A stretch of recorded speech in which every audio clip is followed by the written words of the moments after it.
You really have to hand it to Wizards of the Coast. They've been in business for 27 long years, and yet they still find innovative new ways to screw up and make everyone angry.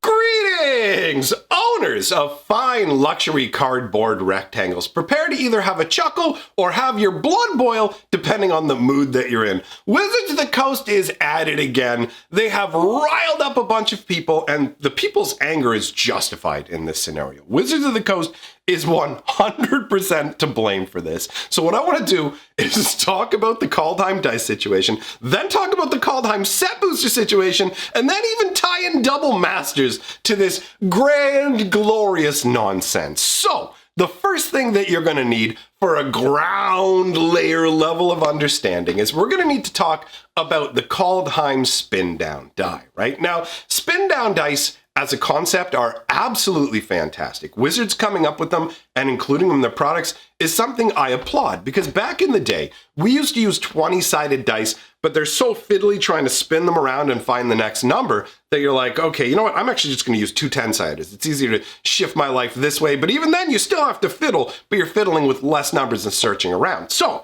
Wizards of the Coast decides to make their own 20-sided dice and have them sequential. So you can literally just rotate the dice to change your life total. Excellent, excellent idea. Now, flash forward to the current time we're living in. We're dealing with the Kaldheim spindown die. I'm gonna put it up on the screen. This spindown die is beautiful. I absolutely love the way this looks. When it comes to spindown dice, I don't really care very much about the majority of spindown die, because the majority of these dice are just the 5 colors of magic, you know, green and blue and whatever. There's nothing really special about them. The only thing that differentiates them from spindown dice from previous sets is that they have whatever set they're from's expansion symbol stamped on them, which is okay, but at the same time doesn't make them feel very special. Now, as you can see from the way that this Kaldheim spindown dice looks, this is great, right? This is the oversized spin down die. This is like the bundle special spin down die.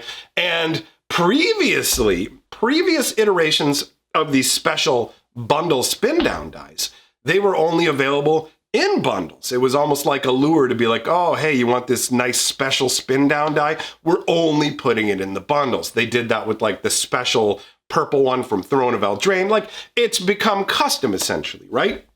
So what happened with this one? Wizards of the Coast came out and said, you know what? We're going to be making a smaller version of this exact same die, and we're going to include it in pre-release kits. That was what we were told. Now, when I first heard about this, I just thought maybe people misunderstood. Maybe they thought to themselves, oh, you know what? Wizards said that the kits also come with spin down dies, and they just made like a leap in logic where they're like, oh, we're gonna get this awesome looking die in every spin down kit? Sweet, that's amazing. No. People didn't make this up. Wizards of the Coast directly said it. Let me put a screenshot up with the area circled showing you that they're literally saying you will get the exact same die in a pre-release kit. So you take a look at that and go, oh, wait a minute. Wait a minute. They just came out and said, oh, you know what? We need to clarify. They updated a post saying we need to clarify that the pre-release kits don't have these. But it's like you directly said, they're coming back and going, oh, we need to clarify. It's like, no, you lied. You lied to consumers about the pre-release kits. This is an awful time to be doing this. These are pre-release kits. They're only available through LGSs. You can't buy this product directly from Wizards of the Coast. So we've got a situation where people have gone and put in pre-orders for these pre-release kits that will be releasing in what? Like a week? Isn't that when the pre-release kits come out? It's like maybe a week and a half tops, right? So this is really last minute news when you told us before, here's what we're doing, here's what you're gonna get. So people put in their pre-orders with LGSs, which are already massively struggling, and now Wizards goes, oops, oh, we totally lied to you. We totally lied to you. So, oh well, And like you see people on Twitter going, oh, you know, you can cancel orders, right? And it's like, yeah, and the LGS is the one that gets hosed by this. They have to go through all this. Like they're the ones who are punished for Wizards of the Coast's just straight out lying. Like they're not even trying to be direct with us. It's absolutely infuriating. It's also funny to me that they keep screwing up on this level, because the thing about this, like Magic products will sell. People will buy the pre-release kits anyways. There are like, yes, the dice is a nice incentive, right? But there's only a small subset of people who are specifically going to be like, the die is the only reason I bought the pre-release kit, right? The majority of people are still going to be like, oh, that's cool. That's icing on the cake. Maybe I'll get an extra pre-release kit, or I'm excited about that die. But I don't believe they're driving like massive amounts of extra sales with this die. So the maneuver, all it does is it creates bad will with your customers, because you have two scenarios. One, where we were intentionally lied to in an attempt to fluff up sales, which obviously is a terrible scenario. Why are you lying to your customers? Or the other scenario is that they're horribly inept and nothing they say can be trusted. So it's not like there's a good outcome in either of these scenarios, right? Wizards of the Coast, they're trying to obfuscate more. Actually, you know what? Why am I using complicated words like obfuscate? They're trying to make everything cloudy and confused, make it difficult for you to discern 100% how things work. Why do you think that set boosters and collector's boosters have all these crazy breakdowns? Like they literally came out along with the update where they said, oh, by the way, we're not actually giving you these dice, they're regular dice. They also said, we've clarified about how rarity works with set boosters.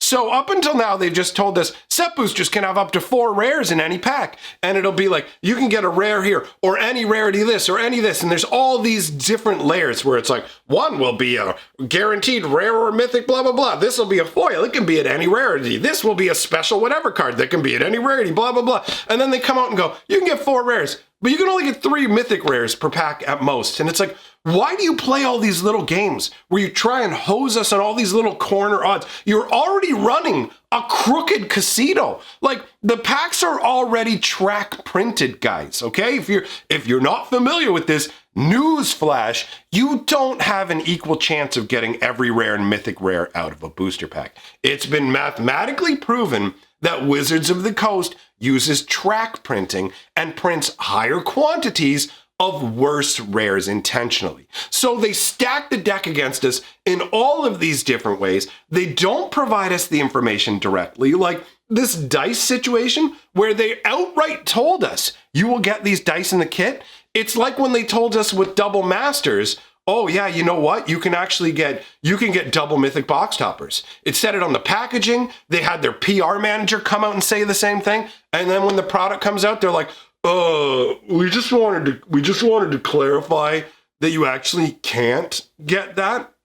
So we've reached the point where the only logical conclusion is that you should never, ever, ever buy a product from Wizards of the Coast without seeing it visually being opened in front of you.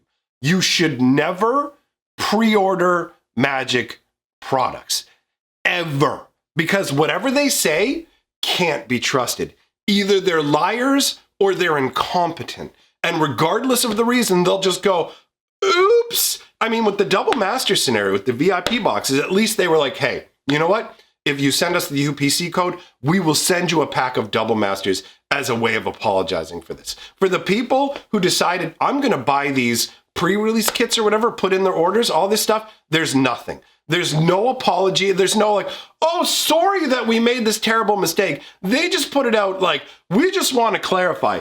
Like you're stupid for not understanding. They treat you like you're an idiot after they're the ones who said to you, guess what? We're doing a smaller version of the exact same die. You can get it in a pre-release kit. And then they come out and go, oh, just to clarify, that's like they're just blatantly lying. And at this point, I wouldn't be surprised at all if people were getting ready to go after them in some kind of lawsuit. Although, admittedly, I don't know. I don't understand how lawsuits of that nature would work. I don't know like how much of a loss you can prove by not getting the particular spin down die that you want. Like, what's the market value of one of those dice? A couple of dollars maybe. So for the people who are talking about throwing around a lawsuit, I really don't see that becoming a thing. It doesn't seem viable to me, but totally just going, you know what?